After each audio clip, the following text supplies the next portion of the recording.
SK 하이닉스가 특히나 LDR 상장이라는 큰 호재가 있기 때문에 충분히 앞서갈 수 있다. 그리고 그 시총은 당분간은 엎치락뒤치락 할 수가 있겠지만 2년이 지나고 3년이 지나도 결국엔 SK 하이닉스가 시총 1위를 계속 유지할 것이라고 확신합니다. 안녕하세요, 쌤. 네, 안녕하세요. 네, 지난주에 방송하신 대로 SK 하이닉스가 시총 1위 올라섰습니다. 하이닉스 지금 사도 될까요? 네, 그 대답에 앞서서 제가 이제 훈훈한 경제학교에서 우선 말씀드렸던 부분이 제가 3개월 내내 강조를 드렸잖아요. 코스닥, 소형주, 급등주 투자하지 말아라고 말씀드렸고 특히나 제약바이오 투자하지 말라는 말씀을 정말 여러 번 드렸었는데요. 오늘은 삼성전자 하이닉스 마저도 빠지고 있지만 얘네들이야 한 달 사이에 20-30% 오르고 나서 조금 빠지는 거기 때문에 전혀 상관없지만 코스닥과 같은 경우는 고점 대비해서 현재 60% 이상 빠진 종목들도 수두룩합니다. 근데 앞으로 코스닥 승강제가 시행이 되게 되면 더 많은 제약바이오들이 더 많이 급락을 하게 될 거예요. 그렇기 때문에 초보자들은 절대 코스닥 투자하지 마라 라는 말씀을 다시 한번 강조드리겠습니다. 일단 제가 지난 시간에 했었던 메시지 한번 다시 들으면서 강의 시작할게요. 계속 말씀드리지만 코스닥, 제약바이오 투자하지 마세요. 초보자들이 건드릴 수 있는 영역이 아닙니다. 제가 초보자라는 표현을 썼잖아요. 중급자, 본인이 트레이더다, 굉장히 잘한다 매매를, 그러면은 하셔도 됩니다. 그거는 제가 뭐 신경 쓸 부분이 아니기 때문에 그거는 자율에 따라서 투자를 하면 되시지만 그렇지 않은 분들, 대다수의 주식시장을 차지하고 있는 약 50% 이상의 초보 투자자들은 절대 제약바이오, 코스닥은 투자하지 마길 바라겠습니다. 일단 시황을 잠깐 보고서 오늘의 강의로 넘어갈게요. 일단 현재 보면은 삼성전자, SK 하이닉스, 다만 SK 하이닉스 같은 경우는 제가 지난주 방송을 통해서 삼성전자의 시총을 역전할 거라고 말씀드렸고 어제자로 삼성전자 시총을 돌파를 했습니다. 어제자로 신고가가 돌파를 했고 그리고 현재 상방에서 약 9% 정도만 오르면 삼성전자의 주가를 돌파할 수 있기 때문에 현재 가격에서 약 9% 정도 상승한 한 288만원 정도까지는 최소한 보고 있습니다. 물론 오늘 같은 경우는 SK 하이닉스가 최근에 한 달 사이에만 30%나 올랐기 때문에 6% 정도 하락하고 있지만 여전히 SK 하이닉스는 전체 시총의 대장주이고요. 앞으로도 삼성전자, SK 하이닉스의 시총은 점점점 벌어질 거라고 저는 생각하고 있습니다. 뭐 삼성전자가 안 좋아서라기보다는 SK 하이닉스가 반도체만 하는 기업이잖아요. 근데 거기에 비해서 물론 삼성전자는 현금 유보율도 좋고 장점도 많지만 삼성전자는 반도체만 하는 기업이 아닙니다. 가전도 하고 있고 통신도 하고 있고 여러 가지 모바일 기기 뭐 이런 기타 등등 여러 가지를 하고 있기 때문에 그런 면에 있어서는 SK 하이닉스가 특히나 LDR 상장이라는 큰 호재가 있기 때문에 충분히 앞서갈 수 있다. 그리고 그 시총은 당분간은 엎치락뒤치락 할 수가 있겠지만 2년이 지나고 3년이 지나도 결국엔 SK 하이닉스가 시총 1위를 계속 유지할 것이라고 확신합니다. 그래서 현재 시장에서는 제가 최근에도 계속 강조드리고 있지만 반도체가 주도주고 역시나 삼전 닉스가 주도주기 때문에 포트폴리오에 삼전 닉스가 없다는 것은 사실 말이 안 되는 시장이에요. 그렇기 때문에 무조건 이렇게 하락하는 날은 분할 매수를 하든 또는 가지고 계신 분들은 좀 비중을 줄이든 이런 식으로 무조건 포트에는 삼전 닉스는 둘 중에 하나는 최소한 있어야 됩니다. 추가적으로 제가 지난주 많이 빠졌다고 얘기했었던 뭐 방산의 하나 에어로페이스라든지 화장품의 APR이라든지 이런 실적주를 추가적으로 담는 것은 좋지만 제가 항상 주도주 투자법을 강조하고 있잖아요. 주도주는 포트폴리오의 핵심입니다. 포트폴리오에서 가장 큰 비중을 차지하고 있어야 됨은 100번 강조해도 모자라지 않습니다. 분명히 주도주만을 투자해야 큰 수익을 낼 수 있다. 다만 나머지 업종들 그럼 나머지 실적주들은 어떡하냐, 수많은 업종들이 있는데 그런 종목들은 주도주가 하락할 때 단지 해지 역할에 불과한 겁니다. 그리고 물론 방산이 작년 같은 경우는 작년 초까지 거의 1년 동안 방산이 주도주였어요. 방산과 조선이. 그럴 때는 당연히 그 당시에는 방산이 주도주였고요. 지금은 반도체가 1년 3개월 동안 주도주인 겁니다. 그렇게 분명히 분리해서 생각을 하셔야 돼요. 반도체가 항상 주도주는 아닙니다. 물론 제가 8년간 방송을 하면서 반도체가 주도주일 때가 굉장히 많았었고 저는 2022년도 에코프로 배터리 장색 때도 저는 한미반도체를 추천을 했었거든요. 한미반도체가 앞으로 훨씬 더 에코프로를 앞설 것이다 라고 말씀드렸는데 당연히 역전이 돼서 현재는 반도체가 뭐 배터리가 비교도 안 될 정도로 많이 올라왔잖아요. 그런 것처럼 이 시대를 주도하고 있는 산업이 뭔지를 아셔야 되고 그거는 바로 지난주 제가 내드렸던 숙제인 이것을 푸신 분이라면 알 수 있습니다. 시총 1위부터 30위까지를 제가 한번 종목명과 업종을 정리해서 쓰라고 말씀드렸었고 그것의 변화, 쓰는 것에 그치는 것이 아니라 이게 일주일 뒤, 한 달 뒤 이렇게 매주 월요일마다 한 번씩 정도만 순위 변동을 체크해도 산업군의 변화가 느껴지거든요. 현재는 당연히 시총 상위 쪽에 대부분 다 반도체 관련된 주입니다. 물론 SK 스퀘어나 삼성물산이나 삼성생명도 역시나 반도체인 삼전 닉스의 지분을 갖고 있기 때문에 그 평가 가치로서 올라온 것들이잖아요. 그렇게 따지면 현재 우리나라 시총 1위 1위부터 10위까지 중에 6종목이나 반도체 관련주입니다. 그렇게 보시고 주도주를 아는 눈을 저희 훈훈한 경제학교와 함께 키우시길 바라겠습니다. 선생님, 그런데 코스닥 종목들이 지금 거의 매일 폭락이잖아요. 이거 어떻게 해야 될까요? 지금 제가 2달 사이에 이것도 뭐 10번 이상 보여드렸지만 오늘 많이 폭락했네요. 그래서 108% 코스피가 오르고 있고요. 코스닥은 오늘 또 하락해서 드디어 마이너스로 돌아섰습니다. 코스피가 108% 오르는 동안 코스닥은 마이너스입니다. 2026년도. 그러면은 108배가 차이가 난다는 거예요. 그러면 투자할 만한 가치가 있나요, 코스닥이? 특히나 가장 큰 문제점은 코스닥은 승강제가 시작이 됩니다. 승강제란 얘기는 아직 확정은 안 됐지만 1위부터 70위까지만 1부 리그, 나머지는 2부 리그, 하위 리그로 관리하겠다는 얘기거든요. 그럼 1위부터 70위까지만 앞으로도 계속 오를 것이고 나머지는 계속 하락한다는 얘기입니다. 그렇기 때문에 최근에 소형주들, 특히나 1000억 이하의 소형주들은 급락을 하고 있어요. 걔네들은 상패로 갈 가능성도 충분히 있고 관리에 들어갈 가능성이 있기 때문에 주시장에서 퇴출될 가능성이 상당히 높거든요. 저는 8년간 방송을 하면서 코스닥 종목들이 굉장히 부실한 기업들이 많고 부실한 기업을 넘어서서 범죄 집단에 가까운 기업들도 꽤 많이 있다라는 얘기들을 드렸었는데, 그것은 제가 이 얘기도 수없이 했는데 시사기획 창의 코스닥 개미기식 1, 2, 3편을 반드시 보시길 바라겠습니다. 그 1편에는 코스닥 기업들 전수조사를 했었는데 거기에 주식 관련된 범죄 혐의로 처벌받은 이사들이 코스닥 기업들의 상당히 높은 부분으로 포진되어 있다는 것들이 다 객관적 자료로 입증이 돼 있거든요. 그런 것들을 보시고 나면 왜 그동안 내가 샀던 코스닥 종목들이 이상하게 투매가 생기고 이상한 재료로 급등을 하고 그랬었던 것들이 일정 부분 설명이 될 것이니까 꼭 유튜브를 통해서 그 편을 보시면 이 전체적인 자본시장을 이해하는데 많은 도움이 될 것으로 생각하고 있습니다. 아무리 그렇다고 해도 현재 코스닥에서 많은 손해를 보고 계신 분들은 그렇다고 해서 이제 손절을 해야 되냐라고 말씀을 하신다면 두 가지로 나눠서 말씀드릴게요. 이 얘기는 오늘만 하는 게 아니라 이미 한 달 전부터 여러 차례 말씀드렸습니다. 현재 코스닥에서 살만한 종목들은 시총 상위, 결국에는 1초 근처에 있는 반도체 소부장밖에 없습니다. 현재 반도체가 주도주기 때문에 코스닥에 있는 반도체 소부장들은 그나마 실적이 나오고 있고 크게 하락하지 않았었거든요. 그래서 시총 상위라 함은 대략 승강제 70위 안에 드는, 그러면 한 1조 3천억 원 정도가 그 기준이 되게 되고 대략 1조 이상 정도 되는 종목들은 앞으로도 보유해도 괜찮다. 하지만 시총이 1000억대, 2000억대인 반도체 소부장들은 당연히 보유할 필요도 없고, 특히나 제약바이오는 저는 여러 차례 말씀드렸다시피 초보자가 건드릴 수 있는 영역이 아니기 때문에 저는 앞으로 제약바이오 장세가 오게 된다면 다시 한번 말씀을 드리겠지만 그 전까지 현재의 반도체 주도주 장세가 끝나기 전까지 제약바이오는 투자하지 않는 것이 초보자들은 본인의 자산을 지키는 길이라고 계속 강조드리고 있습니다.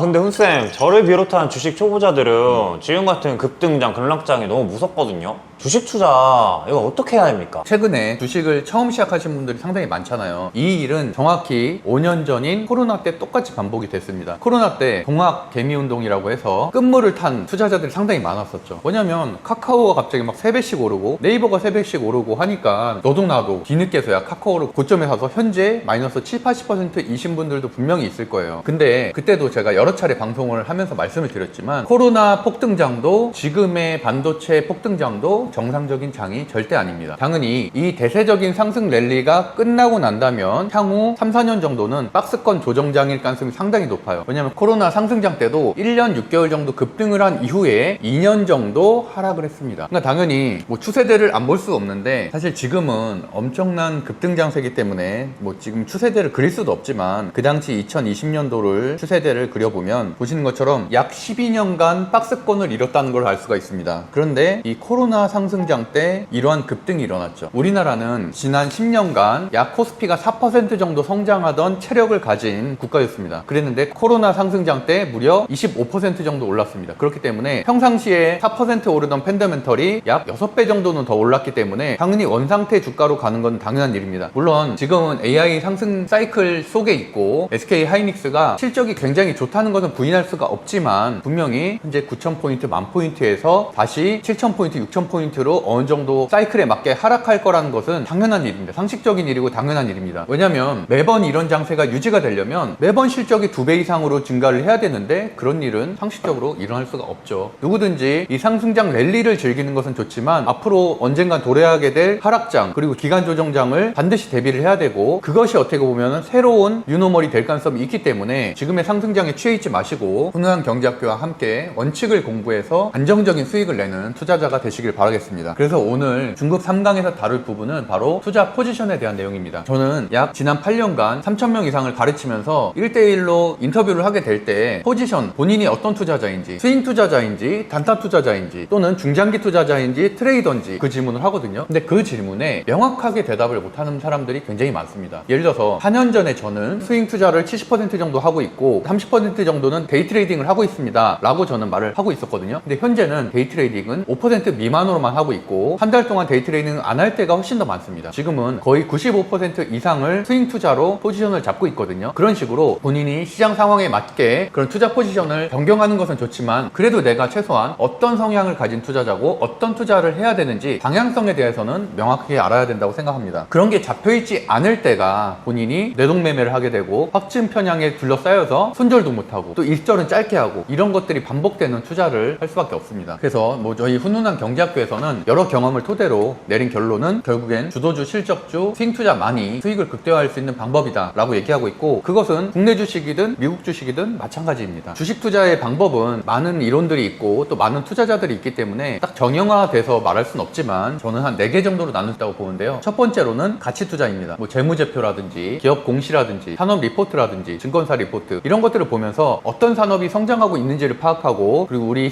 시수제차에서도 재무제표의 항목이 있는 것처럼 매출이 최소 3년 연속 상승하고 있는지 영업이익이 최소 3년 이상 상승하고 있는지 부채율은 100% 미만인지 현금 유보율은 1000% 이상인지 이런 기준들을 보고 있잖아요. 이런 것들이 가장 가치 투자의 기초라고 할 수 있을 것 같고요. 추가적으로 PBR이나 PER이나 EPS나 이런 실적에 관한 지표들도 업종별로 분석해 보면서 투자하는 것이 가치 투자라고 할 수 있습니다. 다음으로 차트 투자자가 있겠는데요. 우리가 소위 말하는 트레이더라고 불리는 사람들인데 물론 스캘퍼도 있고 데이 트레이더도 있긴 한데 굉장히 수익률로만 사실 보면 부럽기도 하고 1000% 이상의 수익을 내는 사람들도 있습니다. 하지만 제가 3,000명 가까이를 인터뷰를 하면서 느낀 점은 그 정도 데이 트레이딩을 할 수 있는 성향을 가진 사람들은 극소수에 불과하고 비율로 보면은 저는 1000명 중에 1명 될까 말까 정도라고 생각을 하고 있습니다. 그렇기 때문에 막연하게 내가 이런 기법들, 차트 기법들만 배운다고 해서 성공하는 트레이더가 될 수 없다라고 저는 개인적으로 생각을 하고 있고 타고난 기질 또는 최소한 기질을 가질 수가 없으면 기법에 대한 막대한 노력을 통해서 자기의 성격을 바꿔야지만 가능하다라고 생각하고 있습니다. 그리고 제가 가장 지향하는 것들 중에 하나는 바로 재료 투자인데요. 제가 지금 현재 들어가 있는 유료 방들 중에서도 재료 투자를 하는 방이 있습니다. 그런 방에서는 실시간으로 뉴스를 공유하고 그 뉴스에 맞게 급등주에 투자하고 거기에서 매매를 하고 짧게 2-3% 수익을 내고 나오는 그런 류의 투자들을 하고 있는데 정말 위험하다고 저는 생각을 하고 있고 특히나 국내 뉴스에 기반한 투자법은 세력들의 덫에 걸리기 좋은 구조라고 보고 있습니다. 그렇기 때문에 재료 투자는 저희 강의에서도 재료 분석에 대한 파트가 있는데 글로벌 재료, 스케줄 매매가 가능한 재료만 투자하시길 바라겠습니다. 가장 대표적인 예로는 올해 스페이스 X 상장이라고 할 수 있는데 스페이스 X 상장 관련된 주들은 작년부터 상장 일정이 어느 정도 구체화가 됐었고 1년 가까이 상승했기 때문에 그 당시 대장주였었던 미래에셋 증권 같은 경우는 작년인 19,000원대 정도에서 시작해서 88,000원대까지 약 6배 정도 상승을 하고 현재는 보시는 것처럼 반토막이 났습니다. 당연히 스페이스 X도 어제자로 16% 급락을 했고 스페이스 X 관련된 종목들은 다 스페이스 X 상장 전의 가격으로 돌아간다라고 보고 있습니다. 그리고 마지막으로 균형적으로 이 시장을 바라보고 재무제표와 차트까지 같이 보는 혼합형 투자라고 할 수 있는데 제가 8년 전부터 일관적으로 강조해온 공부법인 시수 제재차 투자법입니다. 바로 시장이 가장 중요하고 그 다음에 수급, 재무제표, 재료, 차트 순서대로 중요하다는 내용입니다. 그래서 저희는 앞으로 훈훈한 경제학교에서 이 각각의 시장을 분석하는 방법, 수급, 재무제표, 재료, 차트를 정말 가장 쉽게 분석하는 방법에 대해서 자세하게 설명드릴 테니까 중국 강의를 꾸준하게 다 들으시면 앞으로 다가올 하락장이든 조정장이든 전혀 겁나지 않을 것이라고 생각합니다. 여기까지 설명드리고 오늘의 숙제를 먼저 말씀드리고 싶은데요. 그 이유는 이 4가지 부분이 정말 중요하기 때문입니다. 본인이 가용할 수 있는 시드머니가 어느 정도 되는지, 왜냐면 시드머니가 어느 정도 있는지를 정확하게 투자 자금에 대해서 알고 있어야 분할 매수를 계획적으로 할 수가 있습니다. 단지 종목이 떨어졌다고 해서 물타기를 하는 것이 아닌 정확히 내 계획에 맞게 저희 같은 경우는 매수 매도방에서 3분할로 투자를 하고 있는데요. 대부분 1차 매수에서 수익이 났었던 경우가 많고 거기에서 하락하게 되면 2차 매수, 3차 매수까지 가게 되는데 현재까지 1년 반 동안 3차 매수까지 간 경우는 딱 2종목밖에 없었습니다. 그만큼 2차 매수나 3차 매수의 비중을 2차 매수는 30%, 3차 매수는 50%는 라는 비중을 태우기 때문에 아무 시점에서나 비중을 태우는 것이 아닌 추세를 돌리는 지점에서 2차 매수, 3차 매수를 해서 수익을 거두는 게 그 전략이라고 할 수가 있습니다. 그러기 위해서는 본인이 시드머니를 정확하게 알고 있어야 되고요. 또는 시드머니가 당장 투자로서 하기에는 유의미하지 않아서 나는 적립식 투자를 하고 싶다라는 것도 좋은 전략이라고 보고 있습니다. 두 번째로는 확증 평양적 투자 성향인데, 과연 보유 종목이 10% 올랐을 때 본인이 팔 건지, 아니면은 나는 이 종목에 대해서 분석을 끝냈기 때문에 홀딩할 수 있는지, 이 두 가지 성향만 봐도 충분히 내가 중장기 투자를 할 수 있는, 스윙 투자를 할 수 있는 성향인지, 아니면 단기 매매밖에 할 수 없는 성향인지를 명확하게 구별할 수가 있습니다. 역사적으로 보면 뭐 미국의 M7이든 S&P 500이든 적립식 투자를 할 수 있는 성향이 역시나 수익을 극대화한 사례가 많기 때문에, 본인이 조금만 올라도 팔고 손절을 못하는 성향이라면 반드시 실적주 투자법에 대한 공부를 하셔서 그 성향을 바꿔야지만 저는 안정적인 투자를 할 수 있다고 생각합니다. 마찬가지로 보유 종목이 5% 이상 하락을 했을 때 손절하지 못하는 성향이라면, 물론 기계적으로 5%로 손절할 필요는 없지만 특히나 이런 손절을 할 수 있는 성향을 가지지 못한 분이라면 절대 급등주, 소형주를 투자해서는 안 됩니다. 당연히 손절을 할 수 없는 성향을 가지신 분들은 시총 1위부터 10위까지 정도의 안정적인 대형주에만 투자하시길 바라겠습니다. 마지막으로, 본인이 회사원이고 9to6, 9시부터 6시까지 점심시간 이외에는 MTS를 할 수 없는 상황이라면 당연히 절대 급등주, 테마주들은 투자해서는 안 되고, 꾸준하게 모아갈 수 있는, 특히나 분봉의 변동성에 현혹되지 않는 일봉상 저항과 지지로 타점을 정할 수 있는 그런 스윙 투자를 하셔야 됩니다. 과제를 수행하는 데 있어서 추가적으로 좀 도움이 될 만한 말씀들을 좀 드리면은, 일단 포트폴리오 투자법은 결국엔 내가 5종목을 보유하고 있다면 이 5종목에서 뭐 주도주가 2종목 정도일 수는 있지만 이 5종목 모두 다 한 업종에 투자하는 것은 굉장히 위험한 투자법이라는 거고, 결과론적으로 보면 물론 작년부터 지금까지 삼성과 닉스 이 두 종목에 올인 투자한 사람이 가장 큰 수익률을 거뒀겠지만, 사실 그럴 수 있는 투자자는 저는 전체 시장의 1%도 되지 않는다고 생각합니다. 특히나 정통적으로 투자법을 배우신 분들은 당연히 포트폴리오 투자를 할 수밖에 없고, 위험을 분산하기 위해서 현재같이 많이 오른 반도체 이외에도 방산, 조선, 화장품과 같은 이런 곳에도 분산 투자하는 것이 적절한 전략이라고 보고 있고, 저 역시 그렇게 투자를 하고 있습니다. 현재 같은 두 종목이 100% 이상 상승하는 비정상적인 장을 투자법의 기준으로 삼지 마시고, 앞으로 다가올 박스권장을 기준점으로 삼으시면 그 이해가 빠르실 것입니다. 어떤 업종이 주도주가 된다는 것은 이 주도주가 물론 1년 이상 상승하는 경우가 많지만 2024년에는 방산, 2025년에는 조선과 원전, 이런 식으로 주도주의 사이클은 계속 변하고 있기 때문에 한 업종에 올인하는 것은 굉장히 위험한 투자 전략입니다. 우리가 특히나 2022년도에 배터리에 올인하셨던 분들은 현재까지 보유하고 계신다면 모든 종목이 마이너스 70%에서 90% 사이일 가능성이 높습니다. 그런 것처럼 한 업종에 올인하는 것은 정말 위험한 투자법이라는 것을 반드시 기억하시면 좋겠습니다. 그리고 앞서 말한 대로 투자 성향에 있어서 손절 부분이 사실 저는 가장 중요하다고 보는데요. 손절을 못 하시는 분은 앞서서 강조했듯이 절대 소형주, 테마주를 투자해서는 안 됩니다. 저는 초보자들은 계속 강조하듯이 시총 1위부터 10위까지 내에서만 업종을 선정해서 투자하시길 바라겠습니다. 현재는 물론 삼성바이오로직스 같은 제약바이오 업종이 시총 대형주임에도 불구하고 고점 대비해서 반토막이 나긴 했지만, 삼성바이오로직스도 2년 전에 2024년부터 2025년까지는 무려 200%나 오른 주도주였습니다. 그 당시에는 제약바이오가 주도주였기 때문에 ABL바이오, 리가켄바이오 같은 종목들이 무려 5배 이상 올랐거든요. 그러니까 그런 부분들을 반드시 기억하시면 됩니다. 분명히 주도주 업종은 다시 돌아옵니다. 그리고 마지막으로 근무환경에서 가장 강조하고 싶은 부분은 바로 스탑로스, 자동 매수, 매도 기능의 활용입니다. 삼성증권을 예를 들자면, 삼성증권은 국내 주식에서 보시면은 주식 자동 주문이라는 곳에 들어가시면은 이 자동 매수, 자동 매도를 할 수 있는데, 이것은 각각의 증권사마다 다르기 때문에 그 각각의 증권사에 있는 자동 매수 기능, 자동 매도 기능을 꼭 숙지를 하셔서 내가 목표가, 손절가를 명확히 살 때부터 정해서, 손절가에 도달하게 되면 당연히 자동으로 손절되어야 되고, 목표가에 도달해도 분할 매수로라도 매도를 하는 그런 전략으로 안정적으로 관리를 하시길 바라겠습니다. 과제는 네이버 카페 훈훈한 경제학교에 풍경 주식 과제라고 쓰여진 곳에 보면은 제가 양식을 올려놨고요. 여기다 자유롭게 글쓰기를 통해서 올리시면 됩니다. 그래서 이것을 그대로 이제 복사 붙여넣기를 해서 과제를 수행하시면 좋을 것 같고요. 과제 예시를 제가 직접 작성을 해봤는데요. 제 아이디를 쓰고, 그다음에 저는 5종목을 보유한다면 이렇게 현재를 구성하고 싶습니다. 반도체는 주도 업종이기 때문에 2종목을 선정을 했고요. 당연히 2종목 안에는 삼성전자나 SK하이닉스 한 종목은 들어있고, 나머지 한 종목 정도는 코스닥에 있는 소부장을 선택할 것 같습니다. 제가 최근에 주식아 테스트를 통해서 선정했었던 하나마이크론이라든지 뭐 HPSP라든지 PSK라든지 뭐 이런 종목들이 선정 이후에도 급등을 했었거든요. 그래서 그런 종목들, 실적주, 그리고 삼성전자, SK하이닉스와 거래를 하는 종목들 중심으로 선정을 할 것 같고, 그 다음에 제가 지난 8년간 방송을 하면서 가장 많이 선정했었던 종목인 바로 하나에어로스페이스 같은 방산 종목, 물론 하나에어로스페이스 같은 경우는 15,000원짜리가 170만원까지 100배 이상 오른 종목이긴 합니다. 그럼에도 불구하고 현재는 고점 대비해서 약 40% 정도 하락한 가격이기 때문에 추가적인 상승 여력이 충분히 있다고 시즌이라고 보고 있고, 특히나 7월부터 시작되는 실적 시즌에는 상승할 가능성이 있어서 저는 한 종목 정도 선정을 할 것 같고요. 조선주에서는 초보자들은 특히나 각 업종의 대장주만 선정하면 됩니다. 조선주의 대장 당연히 HD 현대중공업이 되겠죠. HD 현대중공업 역시 최근에 많이 하락했지만 현재의 박스권을 유지를 하고 있고 연봉상 보아도 매년 성장하고 있는 좋은 종목이라고 생각합니다. 그리고 마지막 한 종목 정도는 가치주나 소비재에 투자하고 싶은데, 그런다면 표적인 실적주인 화장품주인 APR을 선택하겠습니다. APR 같은 경우도 정말 강했었던 종목인데 39,000원에서부터 47만원까지 10배거 종목인데 최근에 약 20% 정도 하락을 했습니다. 그럼에도 불구하고 재무제표를 보시면 2020년도부터 단 한 번도 매출이 감소하지 않은 성장주의 전형적인 모습을 보이고 있고, 특히나 2025년 대비해서도 영업이익이 2배 정도로 성장하고 있습니다. 그래서 저라면은 이런 정도의 포트폴리오로 구성을 현재 시점에서 하게 될 것 같고요. 그 다음에 투자 성향에 대해서는 저는 말씀드린 대로 현재는, 과거에는 제가 데이 트레이딩도 30% 정도 했지만 현재는 아예 하고 있지 않고 스윙 투자를 95% 정도 비중으로 하고 있습니다. 그리고 마지막으로 저 같은 경우는 대학에서 근무한 거 이외에도 여러 가지 일을 하고 있기 때문에 비교적 매매가 자유롭긴 하지만, 그럼에도 불구하고 전업 투자자들처럼 HTS를 할 수 있는 근무 환경이 되지 않기 때문에 저는 일봉매매법으로 저항가와 손절가의 스탑로스를 걸어놓고서 대응을 하고 있습니다. 이런 식으로 본인이 어떤 성향을 가지고 있고 어떤 투자를 하고 있는지 전반적으로 돌아보는 이 과정이 올바른 투자자가 되는 그 첫걸음이라고 할 수 있을 것 같습니다. 결론을 드리자면 본인의 투자 성향을 돌아보고 본인이 어떤 포지션을 가지고 있는지를 보는 것보다 당장 어떤 종목이 급등하는지, 그런 관심 종목 또는 차트 기법에 좀 더 관심이 많은 투자자들이 많을 것이지만, 저는 주식 투자는 20%의 기술과 80%의 심리로 이루어졌다고 생각하기 때문에 본인에 대해서 돌이켜보고 본인이 어떤 성향을 가진 투자자인지를 분석하는 것이 가장 중요하다고 생각하고 있습니다. 물론 재테크의 결론은 수익이기도 하지만 한편으로는 삶의 질이기도 합니다. 그렇기 때문에 20대, 30대 때 많은 돈을 벌었었던 트레이더들도 결국엔 실적주 스윙 투자자로서 변하는 과정들을 많이 지켜봤고, 그런 것들은 아무래도 트레이더들은 하루 종일 HTS 앞에 있어야 되고 모든 뉴스와 주가의 변동성에 예민해질 수밖에 없기 때문에 사실 피폐한 삶을 살게 될 가능성이 높습니다. 그렇기 때문에 이 방송을 보고 있는 일반적인 투자자, 연세가 많으신 분들은 실적주, 대형주, 스윙 투자자가 안정적으로 투자할 수 있는 정답임을 반드시 기억하시고 훈훈한 경제학교와 함께 성장하시길 바라겠습니다. 감사합니다.